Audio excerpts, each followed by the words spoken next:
Domingo passado, quem estava aqui viu que essa foi a nossa palavra. Falávamos sobre escolhas, decisões definem destino. Aquilo que eu escolho hoje, a forma como eu decido hoje, irmãos, define a minha vida amanhã. E começamos a falar sobre Moisés, como Moisés chegou ali na fronteira da terra, e por ele ter demorado muito tempo na sua indecisão, a obedecer ao Senhor, então o Senhor falou para ele: volta então a caminho do Mar Vermelho, retorna ao marco zero. E ele perdeu o tempo da sua visitação, perdeu o tempo do milagre, da bênção, da promessa de Deus para a sua vida. E hoje eu quero continuar falando com vocês sobre escolhas. Nós tomamos esses primeiros meses do ano para falar de alguns princípios que nós vamos precisar para este ano. Falamos sobre visão, falamos sobre fé, estamos falando sobre escolhas. Porque, irmãos, tudo depende da forma como você vai decidir, definir. Não adianta você apenas saber, apenas entender, apenas ter uma informação, mas você precisa decidir, definir, mudar as suas atitudes. Amém? Se você, irmãos, quer mudar o eco que você está ouvindo, é preciso você mudar o que você está gritando. Amém. Glória a Deus. Entendeu? Se você quiser mudar o fruto que você está colhendo, é preciso você mudar a semente que você está plantando. Por quê, pastor? Porque a semeadura, ela é opcional. Você escolhe o que você planta. A semeadura é opcional. Eu escolho plantar ou não plantar. E eu escolho plantar café, ou plantar banana, ou plantar tomate, ou plantar soja. Eu escolho o que eu quero plantar, mas depois que eu plantei, a colheita, ela não é opcional, a colheita é obrigatória. O que você plantou, a Bíblia diz, certamente você colherá. Então não adianta você plantar soja e querer colher café. E é assim a vida do homem e da mulher de Deus. Às vezes a gente está plantando algo e quer colher coisa diferente. E não vai dar certo. Amém? Deuteronômio capítulo 30, verso 19 diz assim. Livro de Deuteronômio 30, 19. Hoje, diga hoje, invoco os céus e a terra como testemunha contra vós, de que coloquei diante de vocês a vida e a morte, a bênção e a maldição. Irmãos, diante de nós está vida e morte, bênção e maldição. E segundo o texto bíblico, não é Deus que coloca a bênção e Satanás coloca a maldição. É Deus que coloca bênção e maldição. E pastor, complicou, hein? Vou ler para você o texto. Hoje, projeta para mim, hoje, invoco os céus e a terra como testemunha contra vocês, de que coloquei diante de vocês vida e morte, a bênção e a maldição. Agora escolham a vida, para que vocês e os seus filhos vivam, para que vocês amem ao Senhor, o seu Deus, e ouçam a sua voz, e se apeguem firmemente a Ele, pois o Senhor é a sua vida, e Ele lhes dará muitos anos na terra que jurou dar aos seus antepassados, Abraão, Isaque e Jacó. Irmãos, ontem no café nós falávamos sobre processos. Um texto fantástico, para mim, um dos capítulos da Bíblia mais preciosos. Uma das minhas passagens bíblicas preferidas é Filipenses capítulo 3. Desejo conhecê-lo. Uau! Irmão Paulo ali gastou tudo que tinha em Filipenses 3. Ele diz: desejo conhecê-lo, conhecer o poder da tua ressurreição e dos teus sofrimentos. E ele vem na sua narrativa ali de Filipenses 3, ele diz assim, começa a orientar a igreja de Filipenses a prosseguir. E ele diz, prossigo para o alvo. Ele fala assim, não que eu já tenha alcançado, não que eu já esteja num lugar perfeito, não que eu já esteja fazendo tudo o que eu preciso, mas uma coisa eu faço, deixando aquilo que para trás ficou, ou seja, aquilo que eu já aprendi, aquilo que eu já defini, aquilo que eu já mudei, eu não volto mais para aquele lugar lá não, irmão. O negócio é o que eu larguei para trás, a vida de Jacó, e agora estou me tornando Israel. O negócio é que eu deixei para trás a vida de Jacó, estou me tornando Israel. Deixando as coisas que para trás ficaram, eu prossigo para o alvo, para o prêmio da soberana vocação que é em Cristo Jesus. Irmãos, nossa vida é um processo, e nesse processo você não pode estagnar, parar e muito menos retroceder. Porque Deus age com misericórdia, é isso que vimos no café ontem. Enquanto você é filho, Deus te protege. Enquanto você é um filho menino, Deus tira até suas opções, para que você não tenha escolha. Porque para que você não venha escolher errado por ser menino. Mas quando você se torna um filho maduro, o Senhor te dá escolhas, para que com suas escolhas, você glorifique o nome dEle. Deus não vai te obrigar a fazer nada não, Deus vai deixar você escolher. O Adão estava no Éden, e o Senhor colocou a árvore no Éden, e disse, Adão, você tem um Éden todinho para comer, de qualquer árvore pode se lambuzar, mas dessa árvore, por favor, não coma desse fruto, porque no dia que comeres, certamente morrerás. Irmão, se o Senhor quisesse proibir Adão de comer, Ele não tinha dado só essa palavra, mas Ele tinha colocado um anjo lá, uma corrente, um fogo que ninguém pudesse passar, mas Ele deixou a árvore aberta. Porque Ele falou, Adão, você escolhe viver para sempre ou morrer para sempre. Então, o que nós precisamos entender? Que Ele, o Senhor, Ele arriscou perder Adão e perdeu. Até Deus, irmão, perde. Ele arriscou perder Adão e perdeu. Ele já tinha o antídoto para o resgate, mas perdeu. E Ele trouxe, por meio do sacrifício de Cristo, Ele trouxe o homem, resgatou Adão e os homens novamente. Mas a nossa vida é assim, é processual, e nós precisamos vencer os processos através das nossas escolhas. Nós vimos Moisés lá no domingo passado, entra na terra, não entra na terra, entra na terra, não entra na terra, entra na terra, não entra na terra, e o Senhor falou, não entra não, Moisés.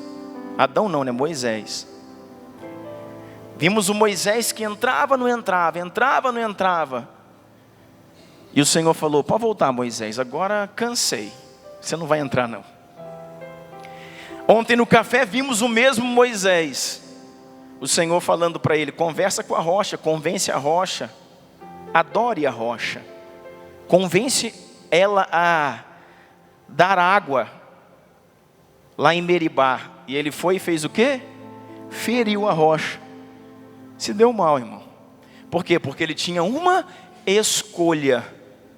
Quando eu sou menino não tenho escolha, quando eu amadureço tenho escolha. Agora se você não sabe escolher, deu ruim. Irmãos, Davi era um homem que cresceu nos processos do Senhor. E a Bíblia fala, se você for ler lá os textos de Davi, você vai ver que ele apacentava, né, os rebanhos do seu pai, Jessé. E Davi cresceu nesse momento, né, nesses lugares, apacentando as ovelhas do seu pai.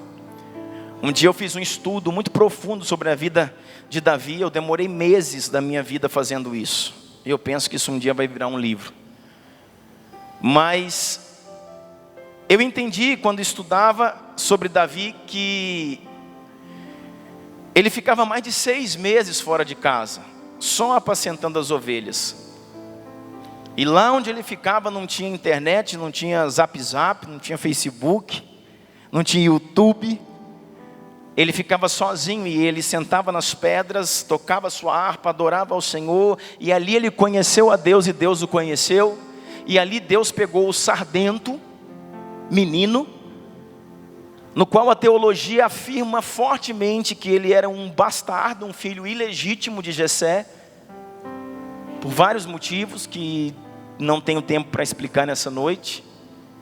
Mas um menino que não se assentava à mesa com seus irmãos, que fisicamente era totalmente diferente de toda a sua família, que ficava fora de casa apacentando as ovelhas, se tornou um grande adorador, um homem de processos, que cresceu experimentado por Deus.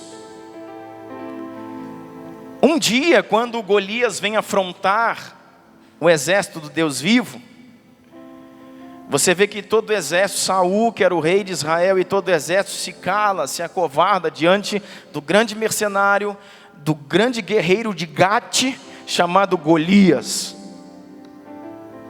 E nesse momento então Davi foi na guerra, levar pão, bolo para o rei, para o comandante de 1000 e para os seus irmãos, e é nesse momento que ele vê tudo que está acontecendo, Davi, e ele se apresenta para a guerra, e ele ia lutar. O que acontece? Deixa eu falar uma coisa para você, ele está pronto para a batalha, porque ele é um homem processual. Diga comigo, processual. Irmão, se você não tem processos, você nunca vai crescer. Tem gente que quer começar grande, mas quem começa grande, quem nasce grande é monstro. Tudo que é de Deus nasce pequeno e se desenvolve para se tornar grande. Nós precisamos crescer, o Evangelho nos convida a crescer de fé em fé, de graça em graça, de sabedoria em sabedoria. E como é o crescimento, Neto? Através das nossas escolhas. Todas as vezes, deixa eu te ensinar um segredo, todas as vezes que Deus acha que nós vencemos um processo, que Deus olha para mim, que Deus olha ali para o Estevão e fala, esse cara não é mais o cara de ontem. O Estevão de hoje não é o Estevão do ano passado. E eu quero provar para ele mesmo que ele subiu um degrau em autoridade, em santidade e em glória. Aí o Senhor vai e coloca diante de ti aquilo que era o motivo da sua derrota. Não, Deus não faz isso não. Com o menino ele não faz não. Com o homem ele faz. Com o homem ele faz. Então muitas vezes aquilo que chamamos na nossa vida, irmãos, de problema, aquilo que nós chamamos muitas vezes na nossa vida de diabo, de problema, de tentação, Deus só chama de treinamento. Porque Deus permite você retornar aos processos. Foi assim que o nosso Senhor se assentou com João na beira lá do lago, lá do mar, dizendo, tu me amas? Ele estava retornando um processo no qual há tempos atrás ele tinha sido reprovado. Porque sentado ao lado de uma fogueira no pátio do sumo sacerdote, ele negou a Jesus 3 vezes. Então o Senhor leva ele novamente a se assentar do lado de uma fogueira, agora à beira do mar, e o Senhor pergunta para ele, tu me amas? 3 vezes. O Senhor está nos levando, irmãos, a repetir os processos. 2 anos de caminhada, Moisés e todo o povo de Israel estava na fronteira da terra, estava em Cádiz Barneia, na fronteira da terra.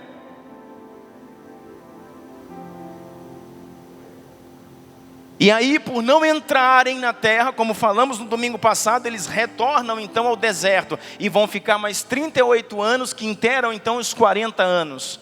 Aí quando eles voltam, depois de 40 anos, aonde que eles param? Em Cádiz Barneia. Porque o Senhor é um Deus processual. E se eu não vencer os processos, irmãos, eu não mudo de fase. Se eu não souber decidir, eu não mudo de fase. O problema é que nós estamos sendo pegos na nossa concupiscência, na nossa ganância, na nossa vaidade, sempre nos mesmos lugares. sempre no mesmo ponto.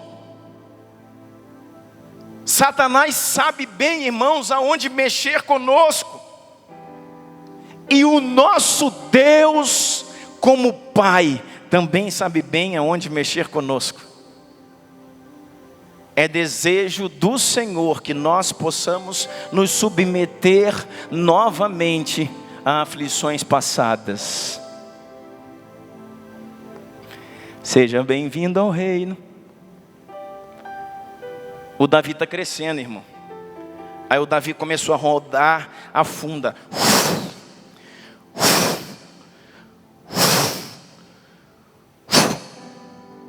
Aí o Davi derrubou uma raposa. E ele falou, cara, que legal manejar isso aqui.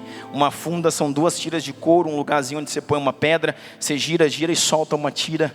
E ele começou a treinar no deserto. Aí ele matou uma raposa. Aí ele matou um coelho. Aí ele matou um lobo. A Bíblia não te fala, mas ninguém na vida começa derrubando o urso. Ninguém na vida começa derrubando o leão. Processos. Aí ele ficou bom na funda e falou, cara, eu sou bom nisso aqui. Aí um dia, irmãos, quando veio contra a vida dele o grande urso. Um urso, irmão, se levanta assim, ó, e vai andando. Um urso tem quase 3 metros de altura. Você já pensou que o urso de pé era do tamanho do Golias?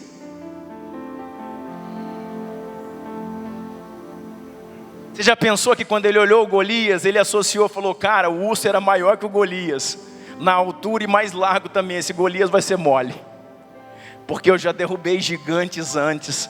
Só que o gigante lá, irmãos, era peludo. Esse aí é diferente, mas é o mesmo gigante. Processos. Aí ele começou fazendo pequenas coisas para chegar em grandes coisas. Estudando um dia um livro que falava sobre isso, falava que o urso não vinha contra o rebanho, o urso vinha contra Davi. O urso vinha contra Davi, que entrava no território dele, do urso, com as ovelhas. Então o urso se levantava e vinha contra Davi. E Davi, ó, com a funda. Depois, o que começou a acontecer? Leões também virem contra o rebanho. Aí ele falou, leão vai ser fácil também.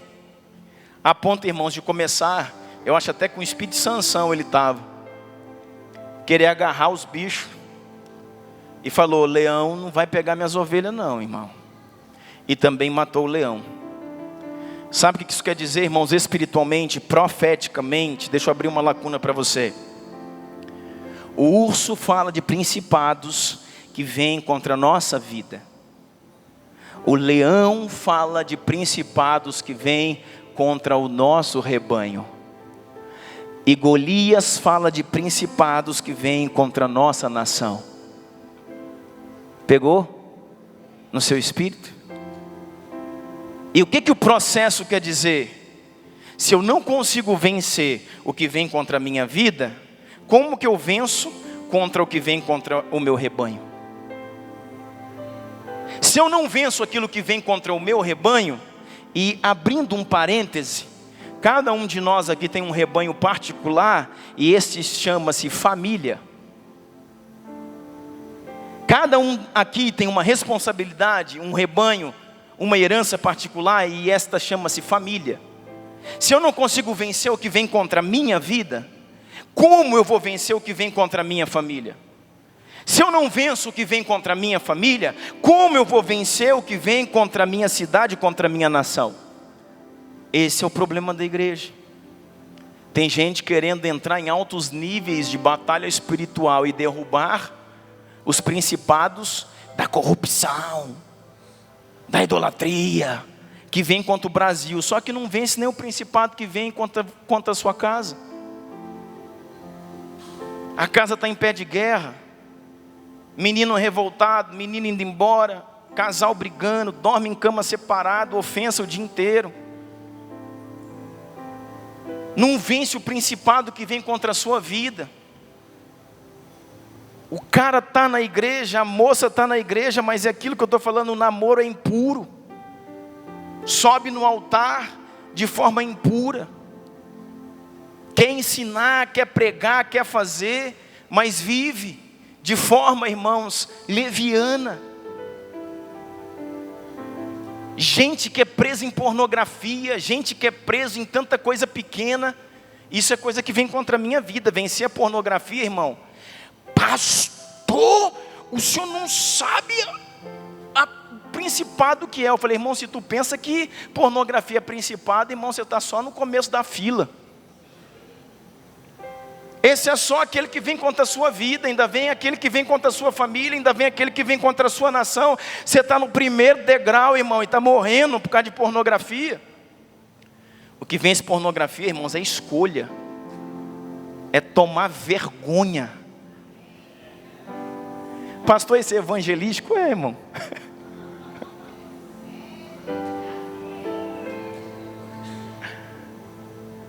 Sabe o que é evangelístico, irmão? Aquilo que é claro. Alguém está entendendo o que eu estou falando? Ah, aleluia.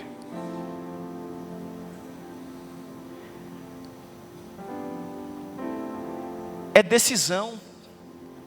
É falar, Satanás, sai da minha vida. E eu, escolho, eu decido amar a minha esposa. Eu decido amar os meus filhos. Eu decido ser fiel a Deus. São processos. Falávamos ontem, irmão, da ilegalidade em tantos sentidos da nossa vida. Homens que até hoje defraudam a Deus. A Bíblia fala em dar a César o que é de César e a Deus o que é de Deus. Nós acostumamos a sonegar tanto a César contra Deus, como Deus. E às vezes a gente quer assim, cara, vamos ver esse pastor aqui da internet, que ele é da hora. Fala uns negócios profundos. O cara tem coragem, ousadia para falar uma coisa profunda. Eu quero ver você ter coragem e ousadia para viver o que você ouve de profundo.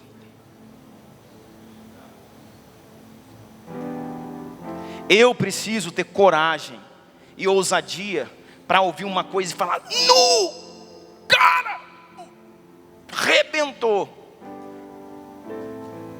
Se você está ouvindo, é para você, meu irmão. Abraça, mata no peito, chuta para o gol. É para você. Se você está ouvindo, é para você. Adianta você ter profetas se levantando no Brasil, gente que estão estudando uma vida inteira para encontrar oráculos da Escritura e falar cada dia um manto, uma coisa, cara, anotei, não sei o quê.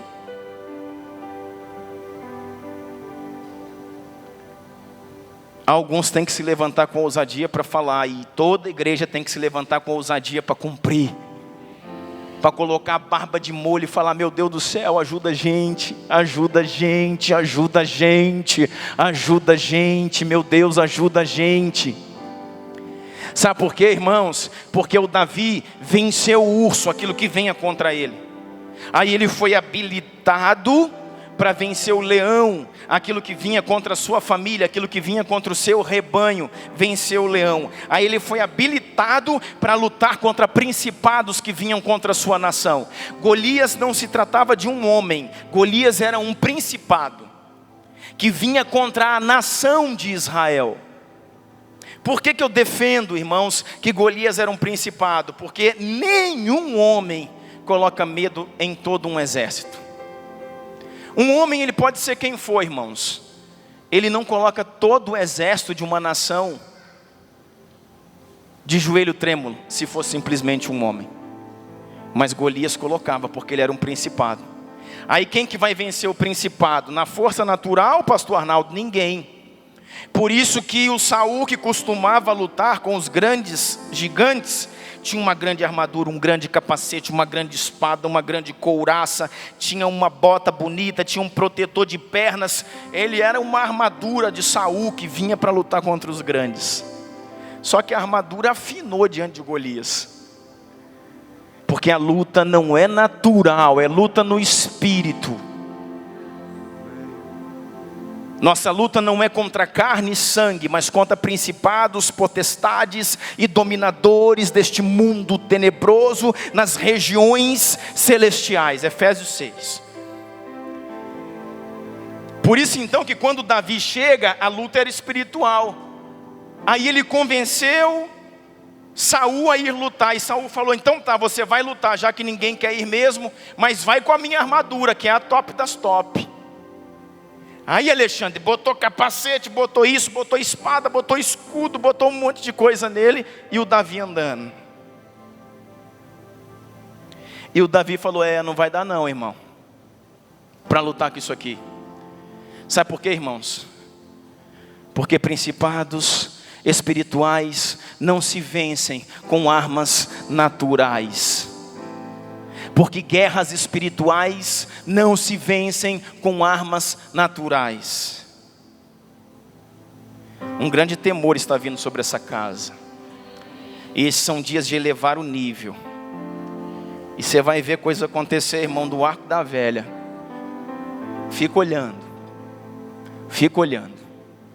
Porque guerras espirituais só se vencem com armas espirituais. Davi arrancou tudo aquilo, chutou para o lado e falou: sai fora, me dá minha funda, que é com ela que eu sei derrubar gigante. E cravou a pedra na cabeça de Golias. A pedra, irmãos, quem é a pedra? Ontem, a pedra é Cristo. Golias, irmãos, foi atingido na testa, porque o principado de Golias afrontava o entendimento, acovardava o povo, porque tocava na mente dos filhos. E um cara que vence esse, eu vejo o Davi agora voltar, vai lá, pega a espada do próprio gigante, corta a cabeça do cara e desfila com ela. Pensa o tamanho da cabecinha do gigante. Aí desfila com ela. Ele era atrevido, irmão. Davi era atrevido. Você acha que tem uns caras metidos aí? Você não conheceu Davi. Ele andava com a cabeça do gigante, está na Bíblia. Aí chegava um do exército lá, ele: frouxo.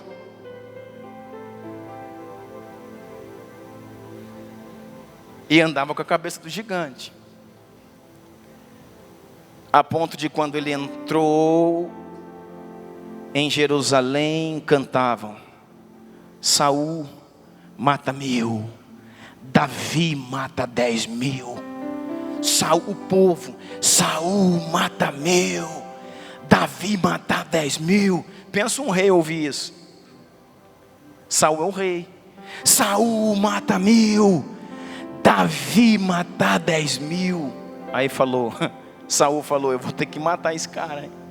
Tomou meu lugar. Agora deixa eu falar uma coisa para você.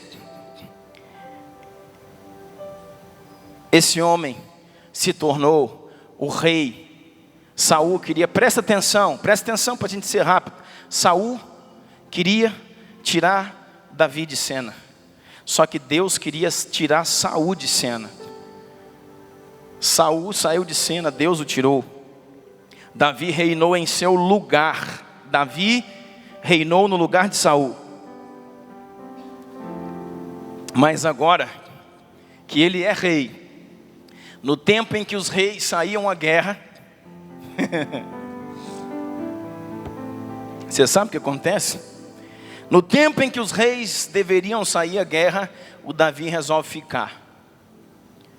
E aí vai todo o exército, vai todos os valentes, vai todos, os carros de guerra, inclusive a Arca da Aliança também vai para o campo de batalha, na batalha contra os amonitas.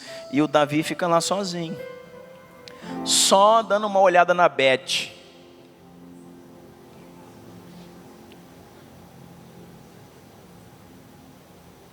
E aí? Davi ficou em casa, irmão. No tempo que os reis saíam à guerra, ele saía para olhar a Bete. Vai lá e lê a Bíblia, Betseba. Não foi uma vez, não foi 2 vezes, não foram 3 vezes. Do seu palácio, da sua janela, avistava o lugar onde a Bete se banhava. E pensa numa mulher bonita, irmão. Aí o homem olhou para a Bete olhou para ele olhou para a Bete, aí você sabe o que acontece. A palavra de Deus diz, irmãos, que ele não foi para a guerra, ficou no palácio. Num dia em que o rei não estava, ele estava lá caçando irmãos encrenca. E quando ele viu essa mulher, ele foi consumido. E ele falou assim: traz a Bete para mim. Talvez alguém tenha dito para ele: a Bete tem marido, ela é esposa de Urias, um dos seus principais guerreiros. Mas eu sou o rei. Sabe o que é isso? Uma escolha. Você pode, mas você não deve. Sabe por que a gente se dá mal? Porque você diz: eu posso, mas nem tudo que se pode se deve. Eu posso fazer, eu sou pastor. Eu posso fazer, eu sou o dono da empresa. Você pode porque você é o dono da empresa, mas não deve, porque o Senhor está de olho em você, camarada. Eu posso fazer, porque eu tenho isso, tenho aquilo, sou o proprietário, sou não sei o quê. Pode, mas não deve. A questão é essa. Ele falou: eu sou rei, e o rei pode ter qualquer mulher. Aí, irmão, quem que vai falar que não pode? É o rei? É o rei. O rei tem poder supremo. Naquele tempo, irmãos, os reis mandavam quase como Deus. Só ouviam profetas. Ele pode, mas não deve. Só que a escolha dele foi: traga Betseba para mim. E trouxeram. E ele deitou com ela e mandou a mulher embora. Vai se banhar, vai embora. Passou uns dias, ela mandou para ele um recado: estou grávida.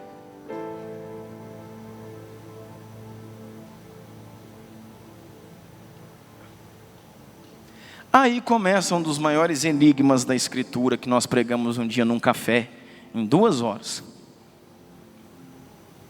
E fica tranquilo que eu não vou pregar para você hoje.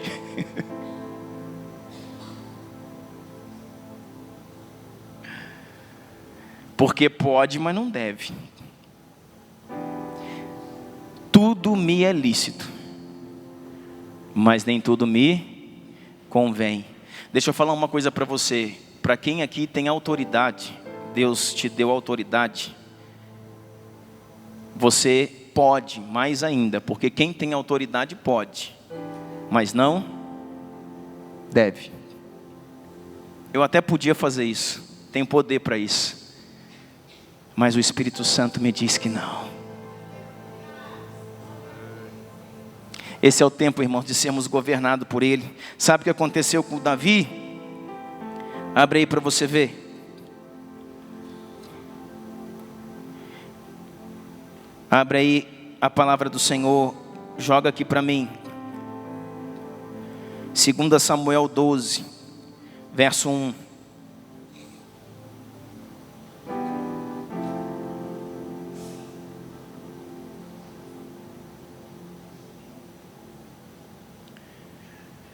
Segunda Samuel 12, 1. O Senhor enviou Natã então a Davi.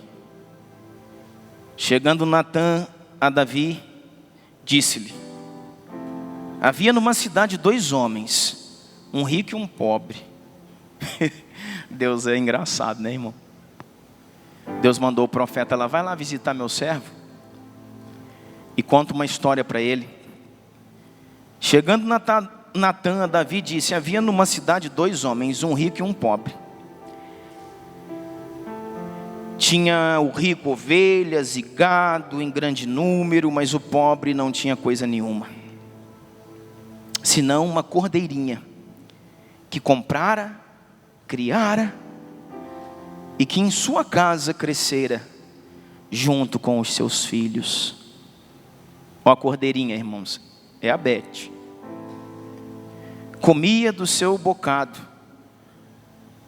e do seu copo bebia, dormia nos seus braços e a tinha como filha. Vindo um viajante ao homem rico, Não quis este homem rico tomar das suas próprias ovelhas e do gado para dar de comer ao viajante que viera a ele, mas tomou a cordeirinha do homem pobre e preparou para o homem que lhe havia chegado. Então o furor do rei Davi se acendeu sobremaneira contra aquele homem, e Davi disse a Natã: tão certo como vive o Senhor, ó o rei falando, o homem que fez isso deve ser morto, e pela cordeirinha restituirá 4 vezes, porque fez tal coisa e porque não se compadeceu. Então disse o profeta Natã ao rei Davi: tu és esse homem.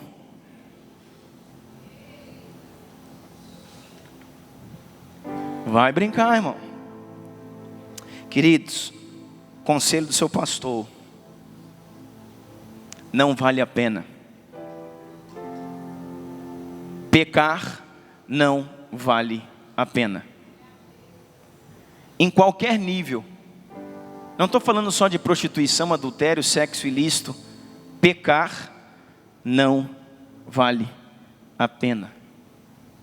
Enganar, sonegar, trapacear, se envaidecer, se ensoberbecer, não vale a pena. A boleta chega para pagar e custa caro.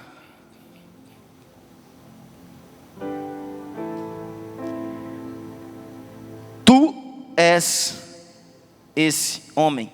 Assim diz o Senhor Deus de Israel a ti, Davi: eu te ungi rei sobre Israel, e eu te livrei das mãos de Saul. Dei a ti casa do teu Senhor e as mulheres de teu Senhor em teus braços, e também te dei a casa de Israel e de Judá. E se isto fosse pouco para ti, Davi, eu teria acrescentado tais e tais e tais coisas, o que você quisesse. Porque, pois, desprezaste a palavra do Senhor, fazendo o que era mal perante ele. A Urias, o heteu, feriste a espada, e a sua mulher tomaste por mulher, depois de o matar com a espada dos filhos de Amon. Agora, pois, não se apartará a espada jamais da tua casa, porquanto me desprezaste e tomaste a mulher de Urias, o heteu, para ser tua mulher. Assim diz o Senhor: eis que da tua própria casa suscitarei sobre ti o mal. Tomarei as tuas mulheres à tua própria vista e as darei ao teu próximo, o qual se deitará com elas em plena luz deste sol. Porque tu fizeste em oculto, mas eu farei isto perante todo Israel e perante o sol. Então disse o rei Davi ao profeta Natã: pequei contra o Senhor. Disse Natã a Davi: também o Senhor te perdoa do teu pecado, não morrerás. Sabe o que eu quero dizer para você? Seja qual for o seu pecado,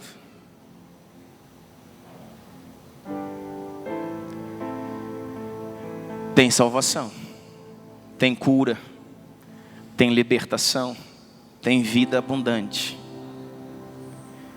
Porém, precisa de arrependimento.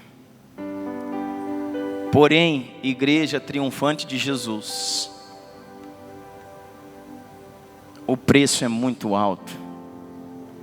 Sabe por quê? Davi se humilha então na presença de Natã, assume o seu pecado e diz: sou eu mesmo, esse sou eu, me perdoa, Senhor. Arrependido, o Senhor olha o coração de Davi e diz: eu te perdoo, porém a espada não se apartará da tua casa. as consequências ficarão sobre a tua vida.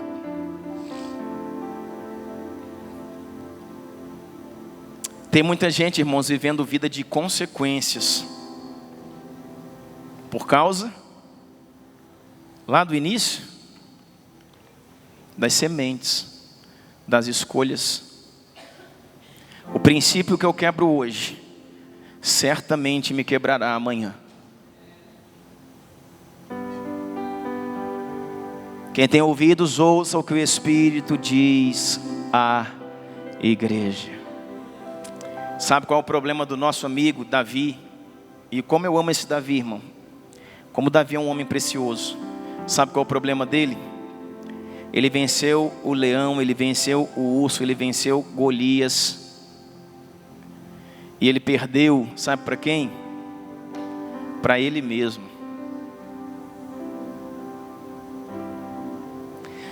O seu maior inimigo não estava fora, estava dentro. O seu maior inimigo não estava fora, estava dentro. Tem muita gente querendo atirar no diabo, mas o seu maior inimigo não é Satanás, é você mesmo. O seu maior inimigo é a concupiscência, o desejo desenfreado. A ganância, a vaidade é o seu maior inimigo. Satanás sai em nome de Jesus. O eu só morre na cruz. Satanás sai com oração. Agora, santidade, irmãos, não vem com oração, vem com escolhas, com renúncia, com dor. Eu decido abrir mão, eu decido morrer, eu decido crucificar as minhas paixões com Cristo. Na minha escolha eu glorifico ao meu Pai que está no céu. E o Senhor diz: esse é meu filho amado, em quem eu tenho o meu prazer. É na minha escolha. Eu quero acabar com você, mas parece que eu estou continuando o café de ontem, irmão. É na minha escolha. Enquanto você está tendo vitórias, mas as vitórias que vêm somente de Deus, todo o mérito é de Deus. Deus abateu o inimigo e deu mérito para você. Deus pagou a sua conta e deu mérito para você. Deus foi lá e resolveu o problema e deu mérito para você. Deus está esperando, irmãos, você na sua renúncia vencer e dar um mérito para Ele. Você na sua decisão vencer e dar um mérito para Ele. Deus me fez uma nova criatura em Cristo Jesus. É o testemunho vivo. Fui prostituta, não sou mais. Fui homossexual, não sou mais. Fui um bandido, não sou mais. O pecado ainda bate a minha porta. O desejo ainda bate a minha porta. Fui um viciado, fui traficante e não sou mais. A vontade ainda bate na minha porta, o desejo ainda bate na minha porta, mas eu olho para Ele e escolho dar glória a Jesus. E escolho dizer não.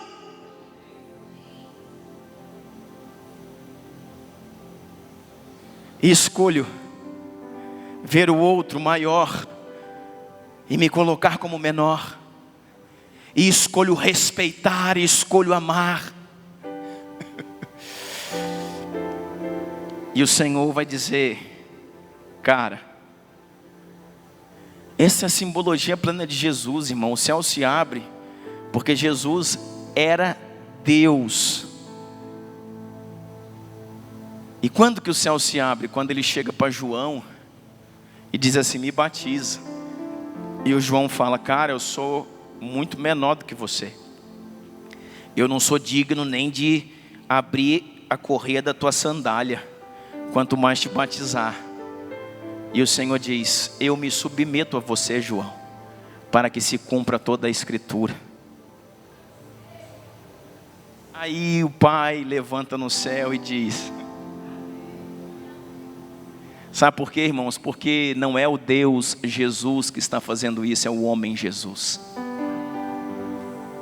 Porque isso ele teve que aprender, isso ele teve que passar por um processo para poder fazer.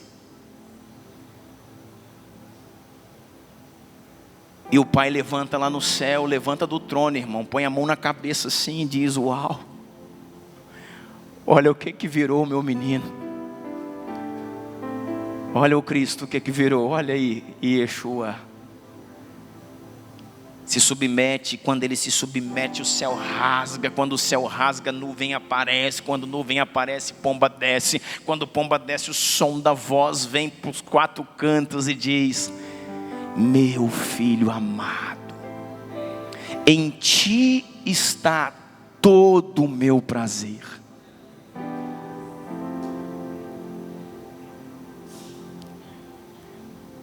Quando você não tem escolha e foi vencedor, o mérito é todo do Senhor. Quando você tem escolhas, Ele ainda tem o mérito, porque toda honra e glória é sempre dele. Mas você está fazendo com Ele.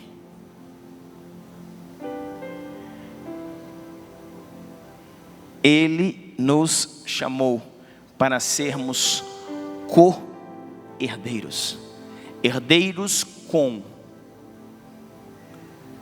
Ele nos chamou de igreja para fazermos a obra com Ele. O que depende de mim eu faço. O que depende dele, Ele faz.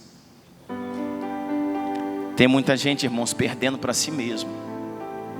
E achando que o maior inimigo está fora. Fulano quer me passar a perna. O outro quer me humilhar.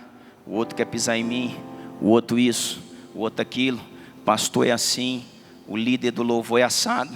O diácono é não sei o quê. Fulano é arrogante. Você procura todo o tempo um inimigo fora. Quando não acha, põe tudo na conta do capeta.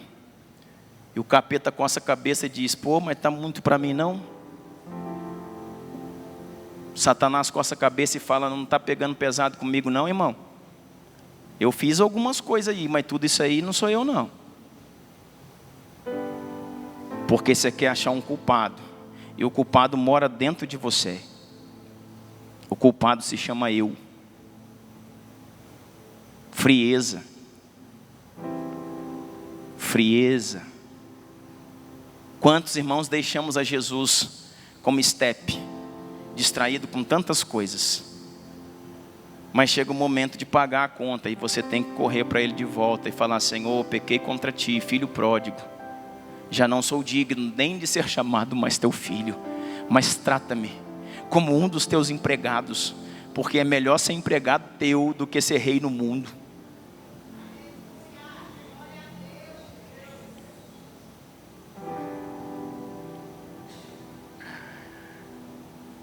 E o Senhor fala: receba a sandália, anel e a sua roupagem que está preparada para ti. Nunca saiu do lugar. Deus vai trazer muita gente de volta para junto dele, para comunhão. E Ele sabe os meios de se mover. Muita gente perdendo para si mesmo. Para de botar a culpa nos outros, irmão. E hoje decida como Paulo: já estou crucificado com Cristo. Agora, vivo não mais eu.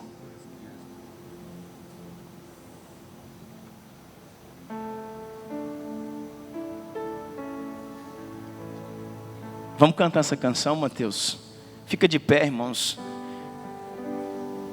Enquanto o Mateus canta essa canção, você decide o que fazer. Se você quiser vir à frente,